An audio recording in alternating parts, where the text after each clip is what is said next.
జై భారత మాత. అమ్మమ్మ కబుర్లకి ఆహ్వానం. పిల్లల కోసం ఒక సరదా కథ. ఒక ఊళ్ళో పరంధామయ్య అనే ఒక పురోహితుడు ఉన్నాడు. ఆ పురోహితుడికి పార్వతమ్మ అనే భార్య ఉంది. పరంధామయ్య పౌరోహిత్యం చేసుకుంటూ పక్క ఊళ్ళకు కూడా వెళ్తూ ఏదో కాస్త తెచ్చుకుని సంపాదించుకుంటున్నాడు. పార్వతమ్మ భర్త తీసుకొచ్చిన దాన్నంతా కూడా జాగ్రత్తగా ఖర్చు పెడుతోంది. వాళ్ళిద్దరికి పిల్లలు లేరు. కానీ పార్వతమ్మకు ఉన్న ఒక చిన్న లోపం ఏంటంటే ఆవిడ చాలా అమాయకురాలు. ఆవిడకి పని చేయడం కూడా సరిగ్గా రాదు. ఎవరు ఏం చెప్పినా సరే నమ్మేస్తుంది. అందుకని పరంధామయ్యకి చాలా బెంగ. నా భార్యని అందరూ మోసం చేసేస్తారు అని ఆవిడకి చాలా చేదోడు వాదోడుగా ఇంటి పనుల్లో కూడా నీళ్లు తోడడం దగ్గర నుంచి కూరలు తరగడం దగ్గర నుంచి అన్ని ఆయన చేసిస్తుంటే ఈ పార్వతమ్మ పనులు చేసి భర్తకి భోజనం వడ్డించి పెడుతుంటుంది. కానీ ఎక్కడికైనా 2-3 రోజులు బయటికి వెళ్ళాలంటే పరంధామయ్యకి బెంగ ఏంటంటే ఈ పార్వతమ్మని ఎవరైనా మోసం చేసేస్తారేమో అని బెంగ. సరే, ఆవకాయల సీజన్ వచ్చింది, ఊరగాయల సీజన్ వస్తుంది కదా. ఈ పరంధామయ్య వాళ్ళ ఇంట్లో ఒక పెద్ద మామిడి చెట్టు ఉంది. ఆయన ఏం చేశాడంటే, పార్వతమ్మ మనం ఆవకాయలు ఊరగాయలు పెట్టుకుందాం, ఆవకాయ మాగాయ 2 పెట్టుకుందాం అన్నారు. అని ఓ రోజు చెట్టు ఎక్కి మొత్తం మామిడికాయలు అన్నీ కూడా దించారు. దించి వీళ్ళకి చుట్టుపక్కల కావాల్సిన వాళ్ళందరికీ ఇచ్చారు. వీళ్ళకి కావాల్సిన మామిడికాయలు అట్టే పెట్టుకున్నారు. పరంధామయ్య వెళ్ళి ఉప్పు, కారం, ఆవపిండి, ఆవాలు ఇవన్నీ కొనుక్కొచ్చారు. కొనుక్కొచ్చి నూనె కొనుక్కొచ్చి జాగ్రత్తగా ఆవిడ చేత ఆవకాయ మాగాయ 2 పెట్టించారు. ఆవకాయ ఎందుకు ఇంత పెట్టుకోవడం అంది ఆవిడ. అని అంటే, అలా అంటావేంటి, శ్రావణ భాద్రపదాలు వస్తాయి కదా, శ్రావణ భాద్రపదాల కోసం పెట్టుకోవాలి కదా అని. పరంధామయ్య ఉద్దేశం ఏంటంటే, మామూలుగా చైత్ర వైశాఖ మాసాల్లో చక్కగా కూరలు అన్ని దొరుకుతాయి. శ్రావణ భాద్రపదాలు వర్షాకాలం కూరలు దొరకవు, ఇంట్లో అన్నం వండుకొని ఊరగాయలు వేసేసుకుని తినేస్తే అయిపోతుంది అని ఆయన ఉద్దేశం. శ్రావణ భాద్రపదాలు వస్తాయా, వాటి కోసం ఊరగాయలు పెట్టిస్తున్నారా అంది ఆవిడ. మొత్తానికి ఊరగాయలు పెట్టుకున్నారు, తినడం మొదలెట్టారు. మధ్యలో నంచుకుని తింటున్నారు కూడా. తింటుంటే ఈ లోపల ఈ పరంధామయ్యకి బయటికి వెళ్లాల్సిన అవసరం వచ్చింది. వేరే ఊరికి వెళ్ళి 4-5 రోజులు అక్కడ ఉండాల్సిన పని పడింది. ఏదో ఒడుగు చేయించడమో, పెళ్లి చేయించడమో, గృహప్రవేశం చేయించడం, ఇవన్నీ. ఆయనకి పార్వతమ్మ నువ్వు రా అంటే నేను రానంది. అంటే జాగ్రత్తగా ఉండు, జాగ్రత్తగా ఉండు నువ్వు మాత్రం అని అని అంటే సరే ఉంటానంది.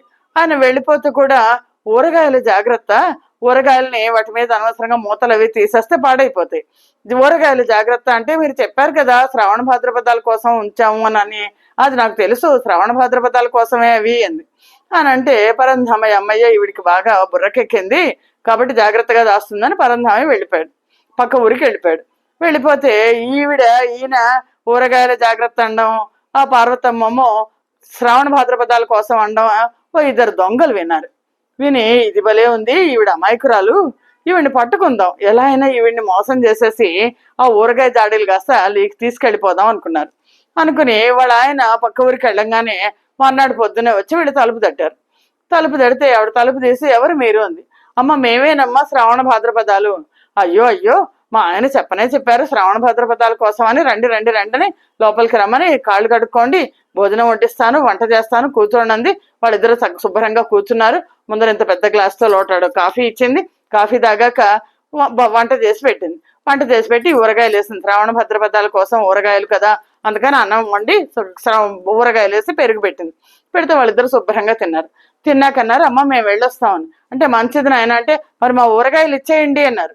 అవును కదా, వీళ్ళకి వండి పెట్టడం కాదు, ఊరగాయలు ఇమ్మన్నారు కదా అని, తీసుకెళ్ళండి నాయన మీకోసమే కదా మేము పెట్టింది, ఊరగాయలు తీసుకెళ్ళండి అని అంటే వాళ్ళిద్దరూ చక్కగా దాడేలతో సహా మొత్తం ఊరగాయలని తీసుకెళ్ళిపోయారు. 3వ రోజుకో 4వ రోజుకో ఈ పరంధామయ్య వెనక్కి వచ్చాడు. వచ్చేస్తే ఏమండి ఎంత మేలు జరిగిందో తెలుసా, మీరు లేకుండానే శ్రావణ భాద్రపదాలకి నేను ఊరగాయలు ఇచ్చేసానని చెప్పింది. అనేసరికి పరంధామయ్య అన్నాడు, శ్రావణ భాద్రపదాలు ఏమిటి, వాళ్ళు రావడం ఏంటి, నువ్వు వంట చేసి పెట్టడం ఏంటి, భోజనాలకు వాళ్ళతో ఊరగాయలు తీసుకెళ్ళిపోవడం ఏంటి, నేను ఎవరో మోసం చేశానంటే మీరు అన్నారా లేదా, శ్రావణ భాద్రపదాల కోసం అన్నారా లేదా అని అంటే ఇంకా ఈయనకి అర్థమైంది, ఓహో ఇదేదో మోసపోయారు అని. సరేలే చూద్దాం అని చెప్పేసి ఆయన అవకాశం కోసం చూస్తున్నారు. మళ్ళా ఊరగాయల సీజన్ వచ్చింది కదా, మళ్ళీ ఊరగాయల సీజన్ వచ్చింది, మళ్ళీ ఊరగాయలు పెట్టుకోవాలి అని ఈ దొంగలకి ఈ ఆవకాయలు మాగాయలు తిని వీళ్ళకి నమ్మకం కుదిరింది, మళ్ళీ ఈవిడిచ్చేస్తుంది అని. అంటే మళ్ళీ ఊరగాయ పెట్టుకుందామే మనం అని పరంధామయ్య అన్నాడు.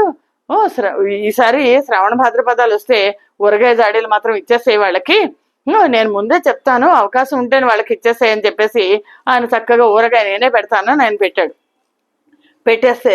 పెట్టి నేను బయటికి వెళ్తున్నాను వెళ్ళిపోయాడు. అంటే ఆయనకి తెలిసింది ఏంటంటే ఎవరో తెలిసిన ఈవిడ అమాయకురాలు అని తెలిసిన దొంగలే చేస్తుంటారు. వాళ్ళు ఆ దొంగలు ఇద్దరు వచ్చారు.